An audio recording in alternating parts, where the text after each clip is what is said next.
পূর্ব নির্ধারিত সূচি অনুযায়ী শুক্রবার রায়গঞ্জ এবং রাধিকাপুর রেল স্টেশন পরিদর্শন করলেন এনএফ রেলওয়ের জেনারেল ম্যানেজার অংশুল গুপ্তা। শুক্রবার দুপুরে বিশেষ রেলগাড়িতে চেপে রায়গঞ্জ রেল স্টেশনে পৌঁছান জেনারেল ম্যানেজার। রেল দফতরে বিভিন্ন আধিকারিকদের নিয়ে স্টেশনে নানান জায়গায় ঘুরে দেখেন। এদিন তিনি রায়গঞ্জ রেল স্টেশনে ডিজিটাল ডিসপ্লে বোর্ডের আনুষ্ঠানিক উদ্বোধন করেন। পরিদর্শন শেষে জেনারেল ম্যানেজার সাংবাদিকদের জানান, রায়গঞ্জ স্টেশনে যাত্রী শেড, শৌচালয় সহ বেশ কিছু যাত্রী স্বাচ্ছন্দ্যের উন্নতি সাধন করা হবে। রেলের জমিতে জবরদখলদারদের উচ্ছেদ করে আধুনিক পার্কিং এর জায়গা সহ যাত্রীদের জন্য খাবারের ব্যবস্থা করা হবে। রায়গঞ্জের সাংসদ এবং বিধায়ক বেশ কিছু প্রস্তাব তার হাতে তুলে দিয়েছেন। সেগুলি খতিয়ে দেখে প্রয়োজনীয় পদক্ষেপ গ্রহণে আশ্বাস দেন general manager Anshul Gupta. Raiganj station পরিদর্শনের পর তিনি বিশেষ ট্রেনে ভারত বাংলাদেশ সীমান্তে প্রান্তিক রেল স্টেশন রাধিকাপুরে পৌঁছন। ইতিমধ্যে বাংলাদেশে মালগাড়িতে চাপিয়ে পণ্য রফতানি শুরু হয়েছে। এই ট্রেন চলাচল শুরু হলেও বিএসএফ এর ট্রেন তল্লাশির জন্য আজও কোনো প্ল্যাটফর্ম তৈরি হয়নি। খোলা আকাশের নিচেই বিএসএফ এর জওয়ানদের ট্রেন তল্লাশি চালাতে হয়। বিএসএফ এর সুবিধার জন্য সীমান্তে 0 পয়েন্ট কাঁটাতারে বেড়ার ওপারে এবং এপারে দুটি ছোট ছোট প্ল্যাটফর্ম তৈরি করার সিদ্ধান্ত নেন। জেনারেল ম্যানেজার এদিন বিএসএফ এর আধিকারিকদের সঙ্গে বৈঠক করে বিশেষ ট্রেনে ফিরে যান। এদিন এনএফ রেলওয়ের জেনারেল ম্যানেজার অংশুল গুপ্তা আর কি জানিয়েছেন শোনাবো।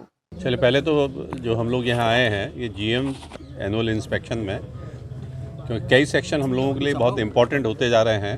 स्पेशली क्योंकि सेक्शन एक इंटरनेशनल कनेक्टिविटी को भी लीड करता है, तो इसलिए ये स्टेशन बहुत ही इंपॉर्टेंट है।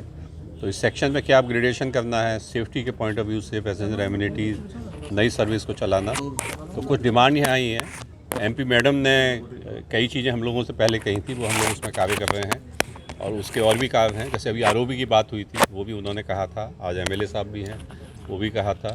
तो जो सांसद महोदय का और बाकी लोगों की जो डिमांड है उसको हम लोग पूरा कर रहे हैं। उनकी पूरी कोशिश रहती है। आई थिंक हर हफ्ते वो बात भी करती हैं कि यहाँ ये सुविधाएं दी जाएँ। तो हमारी पूरी कोशिश है कि ना सिर्फ ट्रेनों को बढ़ाया जाए बल्कि स्टेशन का अपग्रेडेशन है। जैसे कि बहुत इम्पॉर्टेंट है कि यात्रियों को जब आएँ तो स्टेशन का एक नया रूप दिखे, एक सुंदर स्टेशन दिखे। तो इसका सर्कुलेटिंग एरिया को हम बढ़ा रहे हैं। इसका जो अप्रोच है, स्टेशन बिल्डिंग को बेटर कर रहे हैं। शेड जो है, प्लेटफॉर्म शेड, उसको बढ़ा रहे हैं। प्लेटफॉर्म पे यूरिनल को बढ़ाना है, उसको इम्प्रूव करना है, पार्क बनाना है, ग्रीन पैचेस करना है। ये सारे कार्य हैं और भी कार्य हैं जो हम लोग करेंगे। सर, आप विजिट में जो क्लब देखा है, ये आपको देखा है जो रेलवे डिपार्टमेंट का एक्वायर करके बहुत दिन से चला रहा है, ये कि आप पार्क बनाएंगे ना, दूसरे कोई सोच रहा है? नहीं, ऐसा है, जो भी एनक्रोचमेंट है जो रेलवे की पॉलिसी के अंतर्गत नहीं आता है वो सब एनक्रोचमेंट माने जाते हैं। वो हमको पता नहीं क्या है क्या नहीं है। हमारा क्योंकि सर्कुलेटिंग एरिया डेवलपमेंट प्लान है, जैसे डीआरएम साहब ने भी बताया, कोच रेस्टोरेंट जो एक पब्लिक की बहुत पुरानी डिमांड है यहाँ की, वो कोच रेस्टोरेंट को शुरू करना है। पार्किंग में आजकल 4 व्हीलर भी ये लोग यूज़ करते हैं, 2 व्हीलर भी। पार्किंग का डेवलप करना, एक मॉडर्न पार्किंग को बनाना, और भी सर्कुलेटिंग एरिया में फैसिलिटीज़ होती हैं, कुछ कैटरिंग के यूनिट खोलना है। उस सब के लिए हम लोग डेवलप करेंगे। जो भी कंस्ट्रक्शन है अनऑथराइज, ऑथराइज भी हो सकता है। एक आध क्वार्टर जो है वो भी हम उसको तोड़ें, उसको तोड़ के बड़ा एरिया करके, जैसे बाकी स्टेशन बड़े हैं वो करेंगे, जिससे कि यात्रियों को पूरी सुविधा यहाँ प्रोवाइड। आरओबी को लेके एक प्रॉब्लम हो रहा है। आरओबी का एनओसी ऑलरेडी हम लोगों ने अप्लाई किया है। एमएलए साहब ने भी आज कहा है, एमपी मैडम ने भी कहा है। तो ये एनओसी जल्दी हमको मिल जाएगी, ये उम्मीद है। मिलते ही ये काम शुरू होगा। Sir, today you will visit Radhikapur and it is international border area. Have you any planning to start any railway connectivity between Bangladesh and India? No, railway connectivity is already there. We are expanding railway connectivity in NF Railway. Passenger connectivity, it comes when both the countries decide about this thing. We have already started at the Haldwani. So other point like at Radhikapur, NF Railway, there are 2 other points which are coming up.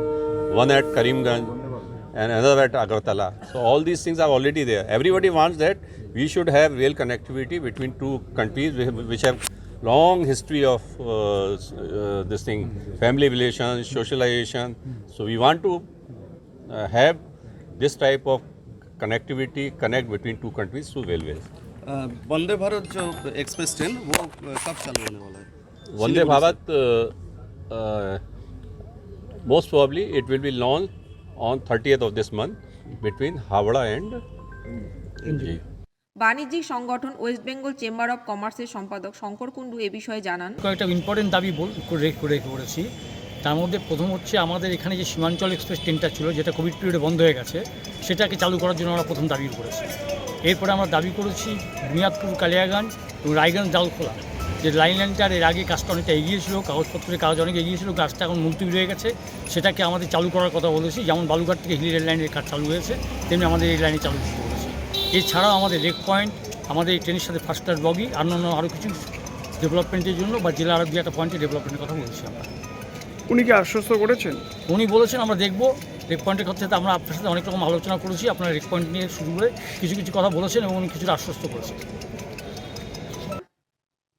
পাশাপাশি রাধিকাপুরের rail station master সঙ্গীত দত্ত কি বলেছেন শুনবো।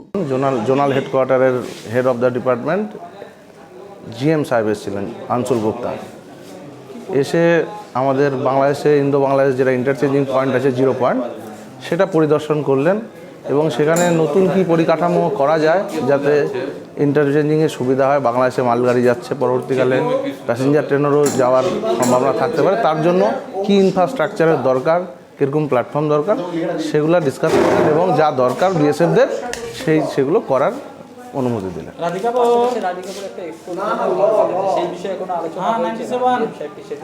না, ওই by road import export তো general manager সাহেব by road import এক্সপোর্টের জন্য কিছু বলেননি। হ্যাঁ, নতুন প্ল্যাটফর্ম মানে ছোট একটা প্ল্যাটফর্ম হচ্ছে গ্রাউন্ড লেভেলে বাংলাদেশের বাইরেও এবং বাংলাদেশের বর্ডারের ভিতরেও, যেটাতে করে বিএসএফরা যেসব গাড়ি যাচ্ছে সেগুলো যাতে ঠিক মতন চেক করতে পারে, সেটার জন্য নতুন প্ল্যাটফর্ম তৈরি হচ্ছে। উত্তর দিনাজপুরের রায়গঞ্জ এবং রাধিকাপুর থেকে উত্তম পাল এবং প্রবাল সাহা রিপোর্ট, টাইমস 14 বাংলা।